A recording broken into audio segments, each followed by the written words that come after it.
The stars seemed to whisper secrets as I stared out the viewport of the Xoltran research vessel, the Cosmic Explorer. To the casual observer, it was just another day in the unending vastness of space. To me, it was the beginning of what would undoubtedly be the most peculiar assignment of my career. "Commander Xeltox," chirped the ship's AI, an overly enthusiastic construct named Z1P. "We are approaching the Sol system. Prepare for entry into Earth's orbit." "Finally," I muttered, adjusting my uniform. "Time to figure out what makes these humans tick." Upon landing, our team of seasoned Xoltran researchers disembarked onto Earth's surface. The humans, known for their unexpected reactions, had agreed to a peaceful exchange of knowledge.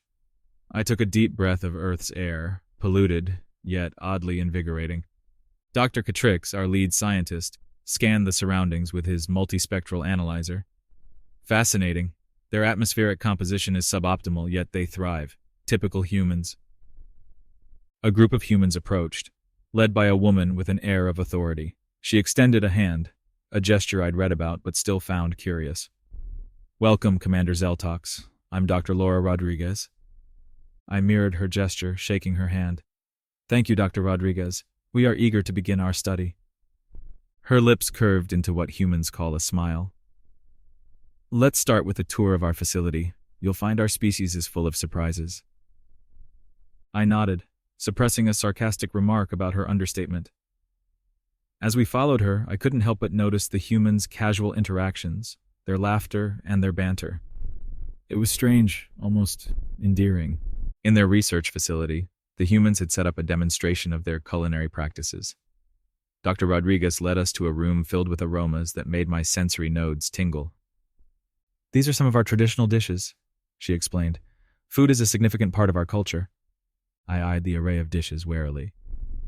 "And you consume these regularly?" Dr. Rodriguez chuckled. "Indeed. Would you like to try some?" I hesitated but nodded.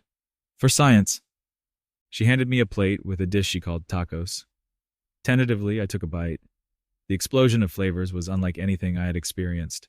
Spicy, savory, and utterly delightful. "Remarkable," I said, swallowing.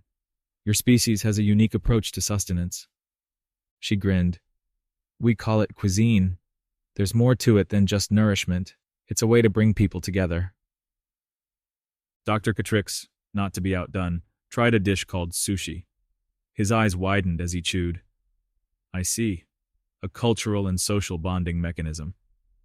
"Precisely," Dr. Rodriguez replied. "It's not just about survival. It's about enjoyment and connection." As we sampled more dishes, I couldn't help but appreciate the humans' ingenuity. They had taken something as basic as food and turned it into an art form. Perhaps there was more to them than I had initially thought. Our next stop was their technological wing. I had read about human advancements, but seeing them up close was another matter. Dr. Rodriguez led us to a room filled with devices emitting various lights and sounds. "This is our AI development lab," she explained. "We're constantly pushing the boundaries of what our technology can achieve." I raised an eyebrow. "Impressive. But do you not fear the consequences of creating intelligence that could surpass your own?" She shrugged. "We've had our concerns, but we believe in our ability to manage and coexist with our creations." Z1P, our AI, couldn't resist chiming in. "A noble pursuit.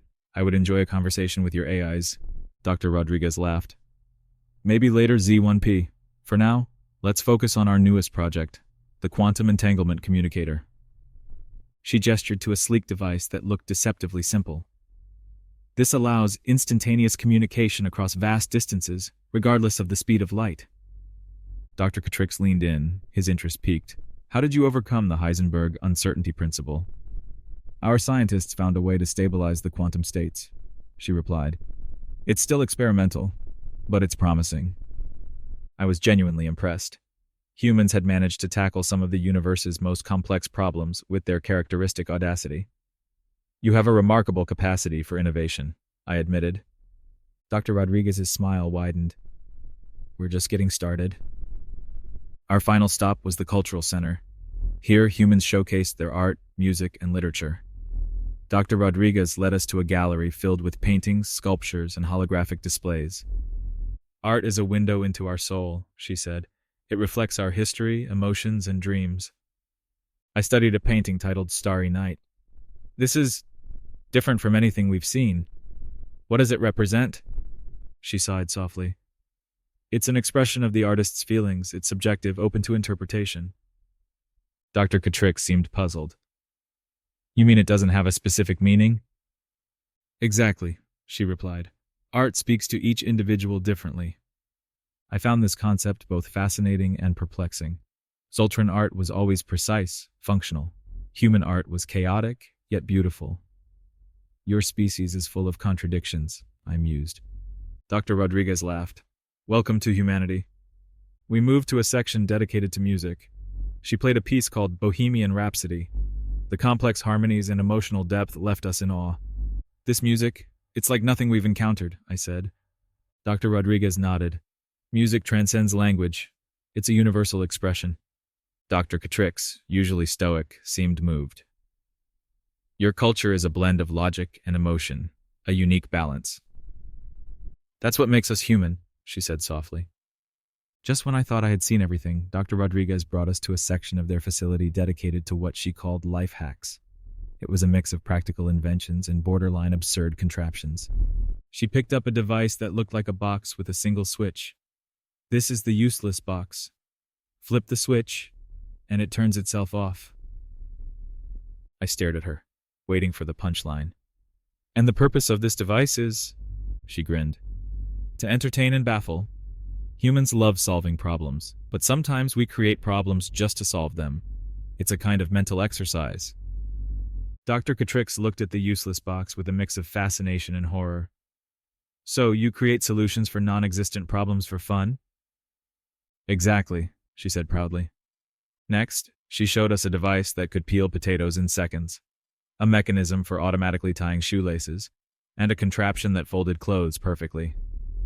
Your species certainly values efficiency, I remarked. Efficiency with a twist, Dr. Rodriguez corrected. We like to mix practicality with a bit of humor. She then led us to a table displaying a peculiar assortment of items. She picked up what looked like a regular pair of scissors, but with tiny fans attached to each blade. These are cool scissors, she said with a straight face. They blow away the paper scraps as you cut.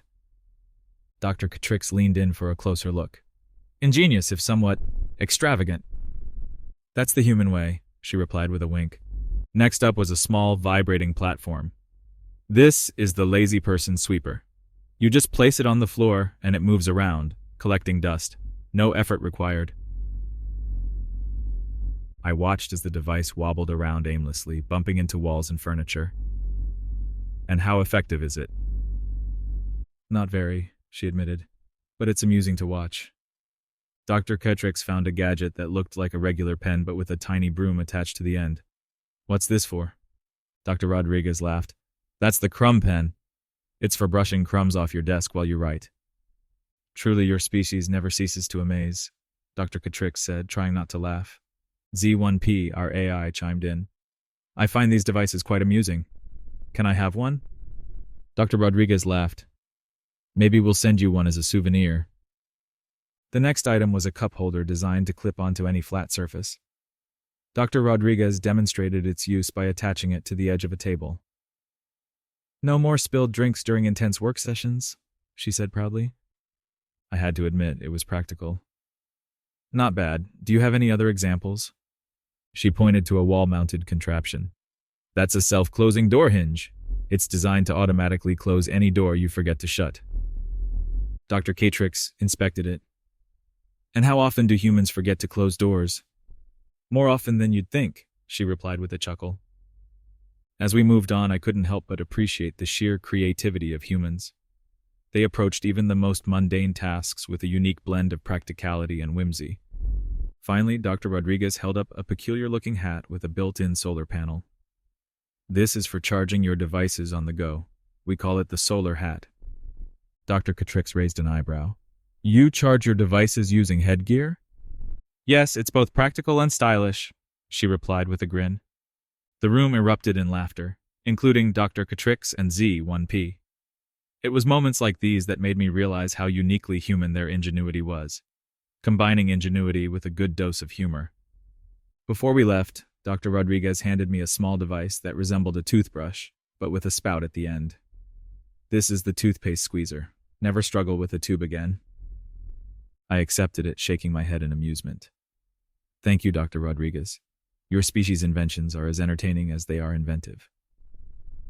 As we continued our tour, the bizarre and ingenious gadgets left us in stitches, showcasing the humans' remarkable ability to find joy and laughter in everyday tasks. Their quirky solutions to problems, both real and imagined, were a testament to their boundless creativity and sense of humor. As we moved on, I couldn't help but appreciate the sheer creativity of humans. They approached even the most mundane tasks with a unique blend of practicality and whimsy. Our next interaction was with a group of human emergency responders. We were taken to a fire station where a team of firefighters demonstrated their equipment and techniques. "This is a high-pressure hose," explained Captain Williams, a burly man with a friendly demeanor. "It's used to douse flames quickly." Dr. Catrix inspected the hose with interest. "Ingenious. And this is all done manually?" Williams nodded. "We have automated systems too, but sometimes you just need a human touch." I couldn't resist. "And what happens if you encounter a fire that's too big to handle?" Williams grinned. "Then we get creative. Humans are good at thinking on our feet." To illustrate his point, he led us through a mock drill. The firefighters moved with practiced precision, putting out simulated fires and rescuing dummy victims. It was both chaotic and highly coordinated, a perfect representation of human adaptability. After the drill, Williams handed me a helmet. "Want to give it a try, Commander?" I hesitated, but then shrugged. "Why not?" I found myself donning the helmet and participating in a watered-down version of their drill. By the end, I was drenched and exhausted, but I had to admit it was exhilarating. Dr. Rodriguez was beaming. "You did great, Commander." I handed the helmet back to Williams, feeling a strange sense of camaraderie. "Your job is admirable, dangerous, but necessary." Williams clapped me on the back. "That's humanity for you. We run towards the danger when everyone else runs away." I nodded, newfound respect for these brave individuals swelling within me. Humans were indeed full of surprises. As our time on Earth drew to a close, Dr. Rodriguez invited us to a farewell gathering. The humans had prepared a celebration in our honor. There were more delicious foods, music, and laughter. I watched as humans danced, their movements a mixture of grace and exuberance. Some seemed very exuberant, with no grace. It was clear that they found joy in the simplest of things. Dr. Rodriguez approached me, a glass in hand. "To new friends and new discoveries," she toasted. I raised my glass, feeling a genuine connection. "To humanity, you have shown us a side of the universe we never imagined." As the night wore on, I realized that our mission had been a success. We had come to study humans, but we had learned much more. Their resilience, creativity, and capacity for joy were unparalleled. In the end, it wasn't their technology or biology that made humans unique. It was their spirit, their ability to find light in the darkest of times, and their unyielding drive to explore and connect. As we prepared to leave, I turned to Dr. Rodriguez. "Thank you for your hospitality. You've given us much to ponder." She smiled warmly. "And you've given us hope that we're not alone in the cosmos." As we boarded the Cosmic Explorer, I felt a strange sense of admiration for these peculiar beings. Humans, with all their flaws and contradictions, had shown us the true meaning of strength and unity. "Set course for Xoltran," I commanded. "We have much to share." As we left Earth behind, I couldn't help but smile. The humans had left an indelible mark on us, and I knew that, in some small way, we had done the same for them.